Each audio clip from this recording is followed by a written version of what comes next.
At first glance, wine seems pretty straightforward. Just fermented grapes, right? But what if I told you this drink has a past that's packed with strange twists, deadly plagues, and even global conspiracies?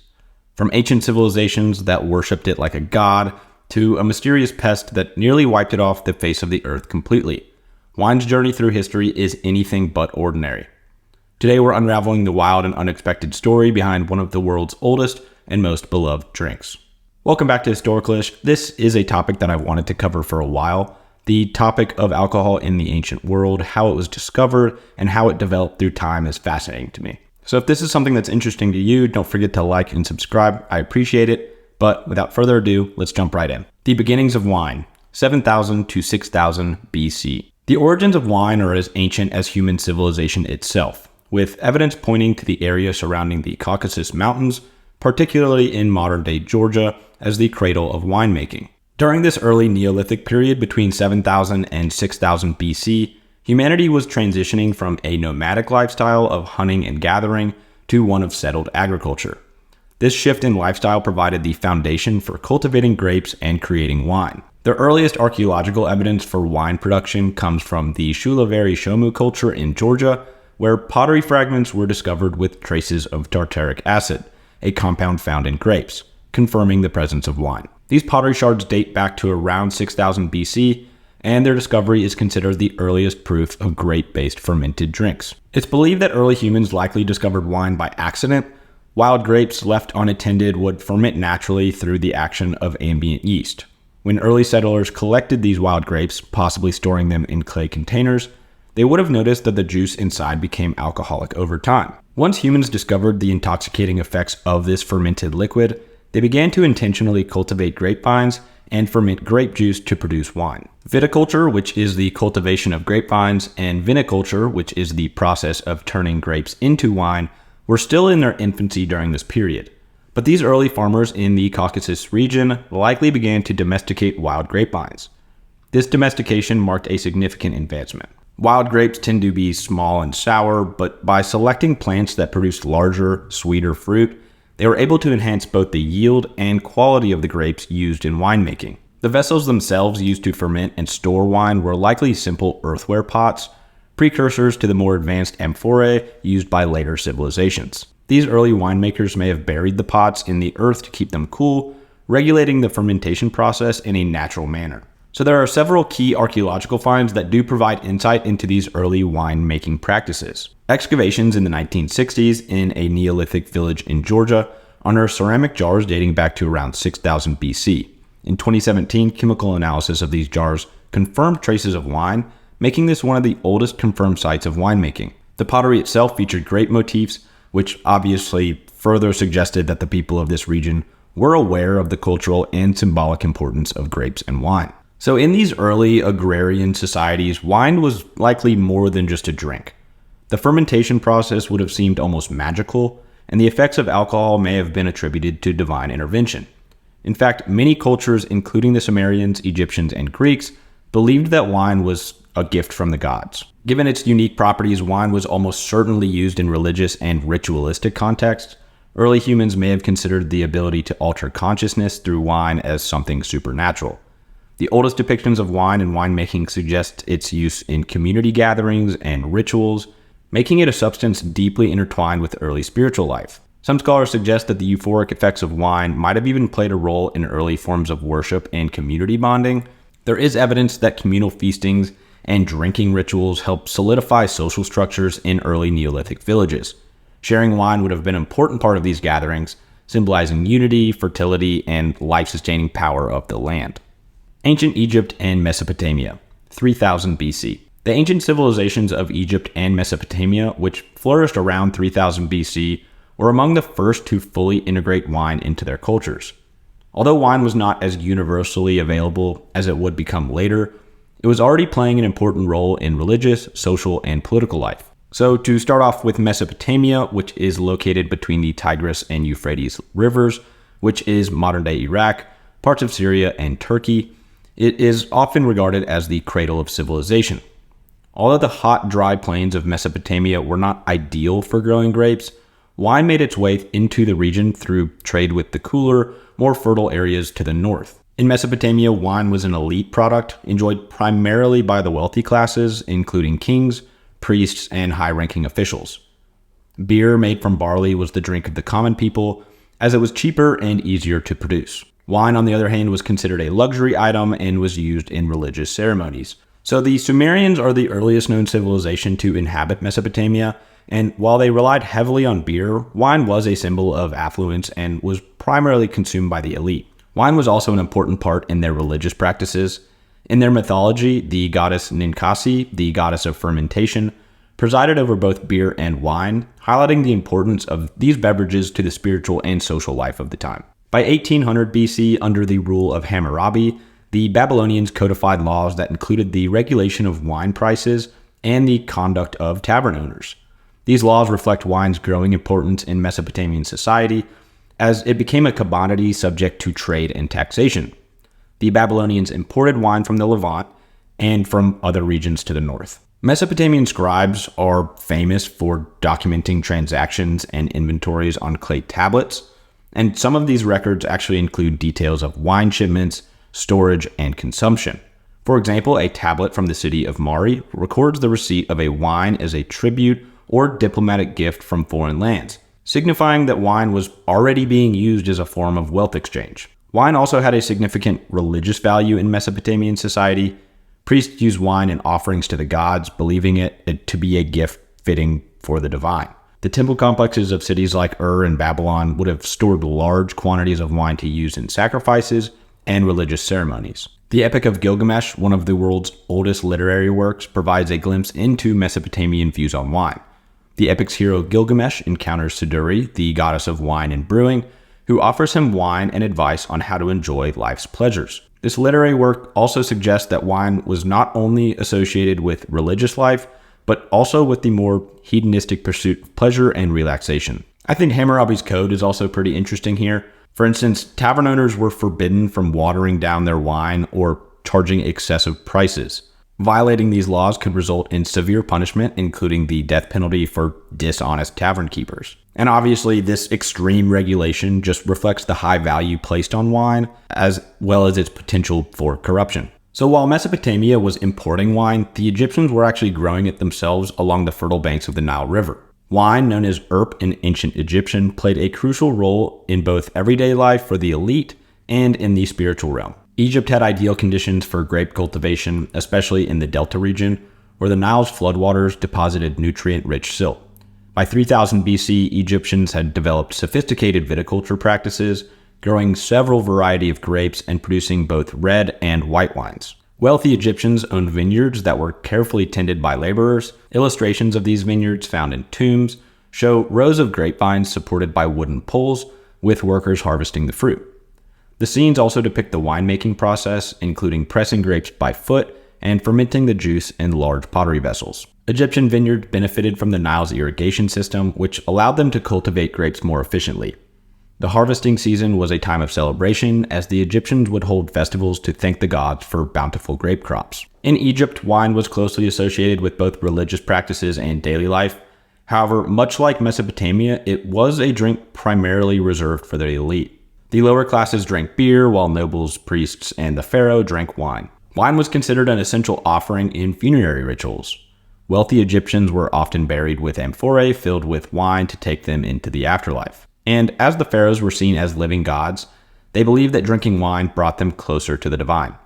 The belief extended to the notion that wine was the blood of the gods, which would invigorate the drinker with celestial power. For instance, wine was often offered to Osiris, the god of the underworld, and his son Horus, who was associated with kingship and the sky. One of the earliest examples of wine in Egypt comes from the tomb of King Scorpion I, a pre-dynastic ruler. Archaeologists discovered dozens of wine jars in his tomb imported from the Levant. This shows that even before Egyptians mastered winemaking, they had access to wine through trade. Some of these amphorae still contained residue, which has been chemically analyzed to reveal traces of resin and herbs, suggesting that ancient Egyptians may have flavored their wine. And the famous tomb of King Tut contained more than 30 jars of wine, each labeled with the type of wine, the vineyard it came from, and the name of the winemaker. These labels suggest that the ancient Egyptians had already developed a sophisticated system for classifying wine by vintage and region, much like modern wine labels. Ancient Egypt wasn't without its eccentric wine-related customs. One of the weird rituals was the Egyptian drunkenness festival held in the honor of the goddess Hathor. These festivals, depicted in several temple reliefs, celebrated the moment when Hathor, in a fit of rage, was pacified with red wine. Believing it to be blood, Hathor became intoxicated and calmed down, saving humanity from her wrath. During these festivals, Egyptians would drink to excess, believing that getting drunk in Hathor's honor would earn them the goddess's favor. And funny enough, Egyptian physicians often prescribed wine as a treatment for a variety of ailments. Wine was believed to have medicinal properties, particularly when mixed with herbs or resin. Recipes from a medicinal text dating to around 1550 BC include wine-based remedies for stomach ailments and pain relief. And finally, some rituals involved the pouring of wine over the body of a deceased person as part of the embalming process. This was believed to purify the soul for its journey to the afterlife. The rise of wine in the Mediterranean, 2000 to 1000 BC. The Mediterranean region was the cradle of advanced viticulture and winemaking practices, with wine becoming a central part of life, culture, and commerce during this period. Between 2000 and 1000 BC, the Greeks, Cretans, and Cypriots perfected winemaking, leading to the establishment of wine as an integral element in Mediterranean societies. This era is also marked at the beginning of the global spread of wine, with Greek colonization introducing wine culture to new regions. By 2000 BC, wine had become a key feature of life in ancient Greece. The Greeks were instrumental in developing winemaking technology, improving both viticulture and viniculture. They began to recognize that different regions produced distinct wines, which led to the early understanding of terroir, the idea that a wine's flavor and quality are influenced by its geographic origin. The Greeks took winemaking to a higher level, refining techniques inherited from earlier cultures like the Egyptians and Phoenicians. They began cultivating vineyards across Greece, including on the islands of Crete and Cyprus, where the warm, sunny climate and fertile soil were ideal for growing grapes. One of the Greeks' most significant contributions to winemaking was the perfection of the amphora, a tall ceramic vessel with two handles. Amphorae were used for storing, aging, and transporting wine. These vessels were designed with a narrow neck to reduce oxidation, allowing the wine to be preserved for long periods.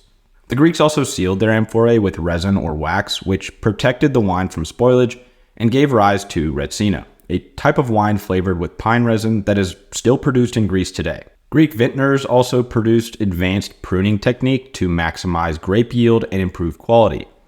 They also practiced selective harvesting, picking only the best grapes at the peak of ripeness. This attention to detail helped the Greeks produce some of the finest wines in the ancient world. The Greeks also believed that winemaking was a divine gift from the gods, particularly Dionysus, the god of wine and fertility. Grapevines were considered sacred, and winemaking was seen as a divine act. Wine was central to Greek culture, but it was not consumed in the same way that we drink wine today.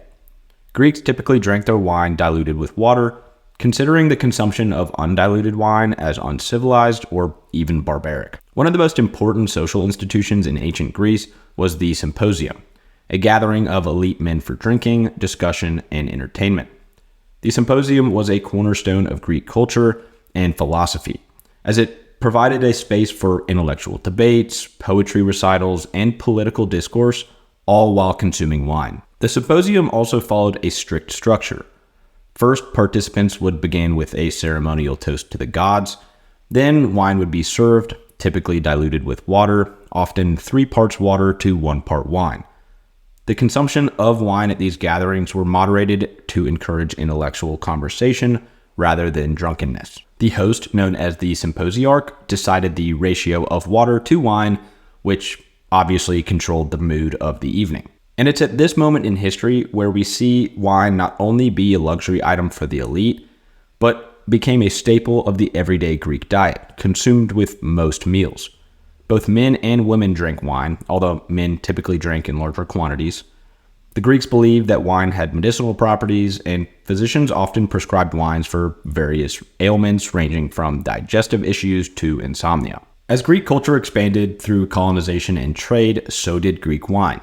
By the early 1st millennium BC, Greek colonists had established trading posts and vineyards in southern Italy, Sicily, and the coastlines of France and Spain. The export of wine became a major economic activity, and Greek wine was highly prized in foreign markets. Greek merchants shipped vast quantities of wines across the Mediterranean in amphorae, which have been discovered in shipwrecks from this period. Greek wine was also so valuable that it became a form of currency in many areas. Pottery fragments with inscriptions identifying the vineyard or region where the wine originated suggest that early forms of branding and regional specialization were emerging. And just to dive into some of the wacky and strange wine practices in ancient Greece, as mentioned earlier, the Greeks believed that drinking undiluted wine was a sign of barbarism. In fact, they reserved the term akratos, undiluted wine, for foreign cultures like the Thracians and Scythians, who were stereotyped as wild and uncivilized for drinking wine straight. Even during their elaborate symposia where wine flowed freely, the Greeks were careful to mix it with water to avoid drunkenness. This practice was partly due to the high alcohol content of ancient wine, which was much stronger than modern varieties. One of the strangest Greek wine practices was the addition of seawater to wine, a technique believed to enhance flavor and preservation. Some wines were intentionally mixed with small amounts of salt water from the Aegean Sea to add a briny taste, which was considered desirable by some palates. This practice continued into certain Mediterranean regions for centuries, so I guess it was good. I wouldn't try it. And while Greece is often considered the heart of ancient Mediterranean wine culture, the islands of Crete and Cyprus also played significant roles in the development of winemaking during this era. Both islands had been producing wine since the Bronze Age, and by 2000 BC, they were important centers of viticulture. Crete was home to the Minoan civilization, one of the most advanced cultures in the Bronze Age. The Minoans developed sophisticated methods for cultivating grapes and producing wine, which they exported across the Aegean and Mediterranean seas. Archaeological evidence suggests that the Minoans were actively involved in wine trade as early as 2000 BC, and like the Greeks, the Minoans revered wine as a divine gift. And Cyprus also had a long history of wine production, with evidence of winemaking also dating back to 2000 BC. And one of the most famous wines produced in ancient Cyprus was Commanderia, a sweet dessert wine made from sun-dried grapes. Commanderia is believed to be the oldest continuously produced wine in the world, with records of its production dating back over 3,000 years. This wine was so valued that it was mentioned in ancient texts and praised by writers like Homer and Herodotus. And you can't mention this time period without mentioning the Phoenicians. The Phoenicians were a seafaring people from the eastern Mediterranean, and they played a crucial role in the spread of wine culture across the Mediterranean during this period. They established trade networks that connected Egypt, Greece, Crete, Cyprus, and beyond. By 1000 BC, the Phoenicians were actively trading wine across the Mediterranean. Their ships carried amphorae filled with wine to distant markets, including North Africa, Spain, and Italy. One of the most significant contributions of the Phoenicians to the spread of wine culture was the establishment of colonies, the most famous of which was Carthage in modern-day Tunisia, around 814 BC. Carthage grew into a major hub of trade and commerce, with wine playing a central role in the city's economy and social life. The Phoenicians brought with them their expertise in viticulture, and vineyards flourished in the fertile land surrounding the city. And one of the key innovations introduced by the Phoenicians was the use of pitch, a resinous substance to seal their amphorae. This practice not only helped preserve the wine during long sea voyages, but also gave it a distinct flavor, influencing the taste preferences of various cultures they traded with. The Phoenician technique of coating amphorae with pitch was later adopted by the Romans and other Mediterranean peoples. And just to wrap this section up, as wine spread throughout the Mediterranean, the unique characteristics of different regions began to shape the types of wine produced. This early recognition of terroir, the influence of the region's climate, soil, and geography on the flavor of wine, was one of the key developments in Mediterranean wine culture during this period. The islands of Crete and Cyprus became known for producing sweet, fortified wines that were highly prized by both local and foreign traders. In mainland Greece, regions like Attica, Macedonia, and the Peloponnese became known for producing robust red wines, which were often enjoyed during the symposia. But it is important to note that the Greeks did produce white wines, though these were typically consumed young and were not aged for long periods. And by 1000 BC, wine had become more than just a drink. It was a marker of cultural identity and prestige. Wealthy individuals, particularly in Greece, would seek out wines from specific regions, valuing certain varieties for their taste, rarity, and origin. And this here was the early form of branding wine based on its place of origin, which foreshadowed the development of modern appellations and wine classifications. Wine in the Roman Empire, 1000 BC to 400 CE. The Roman Empire was instrumental in the development, refinement, and spread of wine culture across Europe and the Mediterranean. Building upon the winemaking traditions of the Greeks and Etruscans, the Romans turned wine into a staple of everyday life, not just for the elite, but for almost every single social class. Between 1000 BC and 4000 CE, Rome became the epicenter of viticulture, and Roman advancements in winemaking, vineyard management, storage, and trade would have a lasting impact on the global history of wine. The Romans took a systematic and scientific approach to winemaking, greatly enhancing the techniques inherited from the Greeks and Etruscans. With vast resources at their disposal and a desire to cater to a growing population, Roman farmers and vintners sought to increase both the quantity and quality of wine produced. One of the most significant contributions of the Romans to wine history was the massive expansion of vineyards throughout the empire. They introduced grape cultivation to regions that had never grown vines before, including parts of modern-day France, Spain, Germany, and Britain. Italy was the heart of Roman wine culture, though, and regions like Campania, Latium, and Tuscany became famous for producing high-quality wines. Vineyards covered large swaths of Italian countryside, and cities like Pompeii were hubs of wine production and consumption. Pompeii's vineyards, preserved by the eruption of Mount Vesuvius in 79 CE, provide some of the best evidence of Roman winemaking techniques, including terracing, irrigation, and vine training. As the Romans expanded their empire, they brought viticulture with them. Gaul, in particular, became a vital wine-producing region. Roman settlers in what is now modern-day France planted vineyards along the Rhone Valley, Bordeaux, and Burgundy regions that would later become world-renowned for wine production. Similarly, in modern-day Spain, the Romans established vineyards in regions like Tarragona, laying the foundation for Spain's wine industry. The Romans were skilled vintners and applied a methodical approach to winemaking. They involved the process by introducing new tools, fermentation techniques, and storage methods that allowed for large-scale production and trade. The Roman wine press was a significant advancement in winemaking technology. Unlike early methods of stomping on grapes by foot, the Romans used wooden presses that could extract more juice from the grapes efficiently. The screw press was a notable innovation, allowing vintners to apply greater pressure to the grape pulp, which increased yields. The Romans also paid careful attention to the fermentation process. They typically fermented their wine in large clay vats or wooden barrels, and they experimented with aging techniques, recognizing that certain wines improved with time. Romans were also the first to identify the importance of controlling temperature during fermentation, often storing wine in underground cellars to regulate this process. Romans also enjoyed experimenting with wine flavors, often adding spices, herbs, honey, and even seawater to create distinct flavors. One popular Roman drink was mulsum, a mixture of wine and honey, which was served at the beginning of banquets. They also created conditum, a spiced wine made with pepper, saffron, and other exotic spices, often used medicinally. Perhaps one of the most significant cultural shifts the Romans introduced was the democratization of wine. In earlier cultures, wine was reserved mainly for the elite, but in Roman society, wine became a staple of daily life for nearly all citizens, from slaves to emperors. It was so essential to the Roman diet that laws and edicts regulated its production, distribution, and consumption. While wine was available to almost everyone, there was a stark difference in the types and quality of wine consumed by different classes. The elite had access to fine aged wines, often from renowned regions like Campania, while the lower classes drank cheaper, mass-produced wines. The upper classes of Roman society indulged in the finest wines.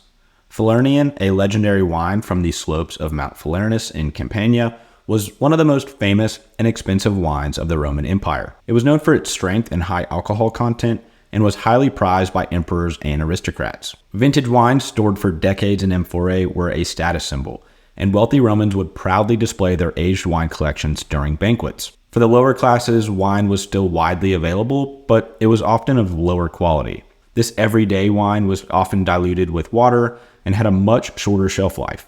It was commonly distributed to soldiers, slaves, and laborers as part of their rations, and Roman taverns served inexpensive wine to the urban poor. Even though it was of lesser quality, the availability of wine for everyone was a significant departure from earlier cultures, where access to wine was restricted by wealth and social status. As the Roman Empire began to decline in the 4th and 5th centuries CE, wine culture persisted, though the chaos and political instability of the period led to disruptions in viticulture and trade. The invasion of Germanic tribes coupled with internal strife caused the collapse of many large Roman estates that had been key to wine production. Despite the fall of the Western Roman Empire, wine production did not disappear. Monasteries in regions like Gaul, Italy, and Spain played a crucial role in preserving viticulture and winemaking techniques during the Middle Ages. Monks cultivated vineyards, produced wine for religious ceremonies, and developed many of the viticulture practices that would shape medieval wine production. The legacy of Roman viticulture lived on, particularly in regions like France and Italy, where Roman innovations in vineyard management, wine storage, and trade continued to influence winemaking for centuries to come. Well, that wraps up today's episode. That is all I have for you today. If you enjoyed this type of content, please like and subscribe. It helps me out a ton. If you enjoyed this and you want to hear me talk about wine in the Middle Ages, wine in the Renaissance, and even wine in today's era, definitely let me know in the comments. I want to see what y'all think about this and if you want me to keep going in this series. Thank you so much to my patrons. It means a ton to me. Lise Heflin, G Donut, Dr. Swag, Dhruv Singhal, Dates and Dead Guys, Patrick, Bean Fartin' Ganja Girl. Y'all mean the world to me, and I appreciate y'all very much. Everybody else, if you made it this far, I appreciate you as well. Thank you so much for watching, and we'll see you in the next episode.